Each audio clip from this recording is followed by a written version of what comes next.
Shalom, selamat pagi buat Bapak Ibu Saudara-saudari dimanapun kita berada pada saat ini.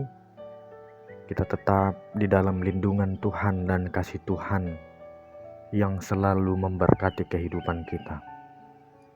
Bapak Ibu Saudara-saudari yang dikasihi Tuhan kita Yesus Kristus, seperti biasa sebelum kita melangkah untuk melanjutkan aktivitas kita pada satu hari ini, mari Bapak Ibu Saudara-saudari kita awali aktivitas kita untuk bersekutu mendengarkan firman Tuhan pada hari ini. Untuk itu mari Bapak Ibu Saudara-saudari yang dikasihi Tuhan kita Yesus Kristus, kita satukan hati kita bersatu di dalam doa. Puji dan syukur kami panjatkan kepadamu ya Tuhan Allah kami, yang memberi kehidupan sampai pada hari ini kepada kami ya Tuhan, sehingga kami boleh bangun dari tidur kami boleh menghirup udara yang daripadamu Tuhan, dan kami boleh beroleh kekuatan yang daripadamu untuk bangun dan akan melanjutkan aktivitas kami pada hari ini. Untuk itu Bapa, sebelum kami melangkah kepada aktivitas kami yang akan kami lakukan pada hari ini, kami datang ke hadapan-Mu ya Tuhan untuk bersekutu dan mendengarkan, merenungkan firman-Mu di dalam kehidupan kami pribadi lepas pribadi. Untuk itu Tuhan, kiranya Engkau yang membuka hati pikiran kami, sehingga kami boleh mendengar firman-Mu dengan baik, dan firman-Mu menjadi pedoman di dalam kehidupan kami. Berfirmanlah Engkau Tuhan di tengah-tengah kehidupan kami, sebab kami telah siap untuk mendengarkan.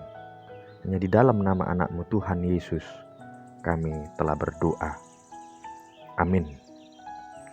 Bapak Ibu, Saudara-saudari yang dikasihi Tuhan kita Yesus Kristus, firman Tuhan yang menyapa kita pada hari ini, Jumat tanggal 23 September 2022, diambil dari 1 Yohanes pasal yang pertama, ayatnya yang ke-9. Jika kita mengaku dosa kita, maka Ia adalah setia dan adil, sehingga Ia akan mengampuni segala dosa kita dan menyucikan kita dari segala kejahatan. Molo taptopoti akka dosatta, haposat do ibana, jala bonar manisa dosatta, jala payason hita sian nasa hagiduhon. Demikian pembacaan firman Tuhan.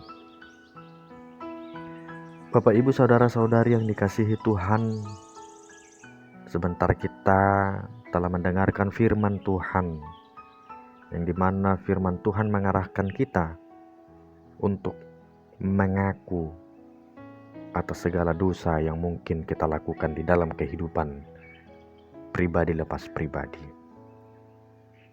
Bagi sebagian kita orang Kristen, kalimat melakukan pengakuan dosa mungkin jarang kita diperdengarkan di dalam kehidupan kita.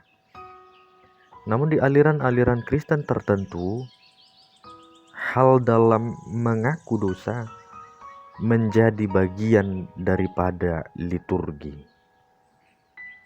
Akan tetapi Bapak Ibu, mengaku dosa bukan hanya sebatas atau sebuah liturgi atau aturan gereja, namun mengaku dosa merupakan bagian dari sebuah pertobatan. Sehingga muncul pertanyaan, mengapa kita harus mengaku dosa kita? Karena di dalam kehidupan ini, selama kita menjalani hidup ini, kita tidak terlepas dari yang namanya berbuat dosa.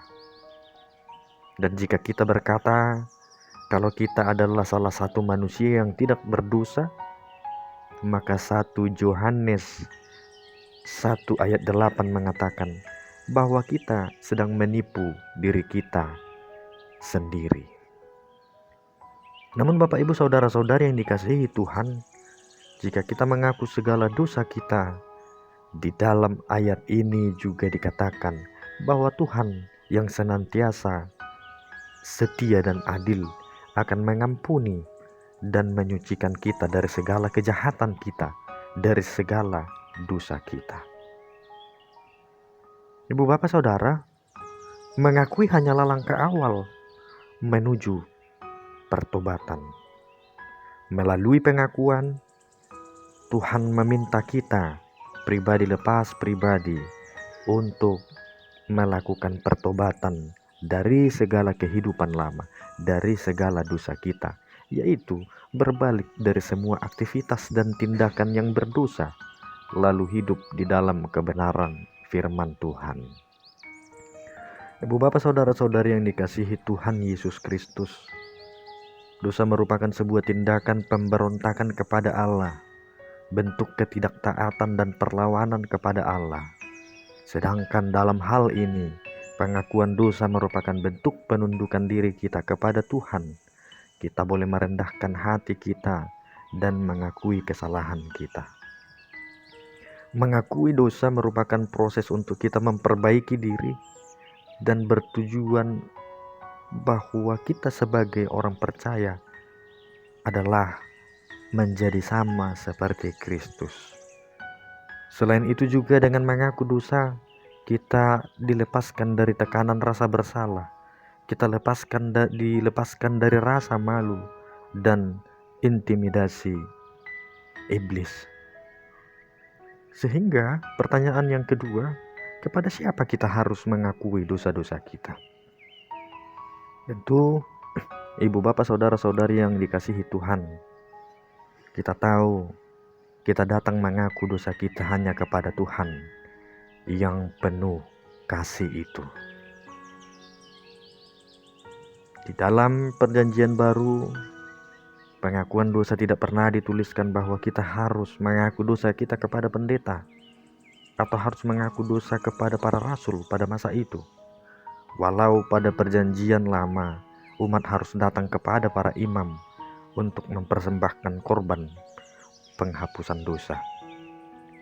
Namun Bapak Ibu, melalui kedatangan Yesus Kristus yang telah menanggung seluruh dosa manusia di kayu salib, menjadi korban penghapus dosa sekali untuk selama-lamanya.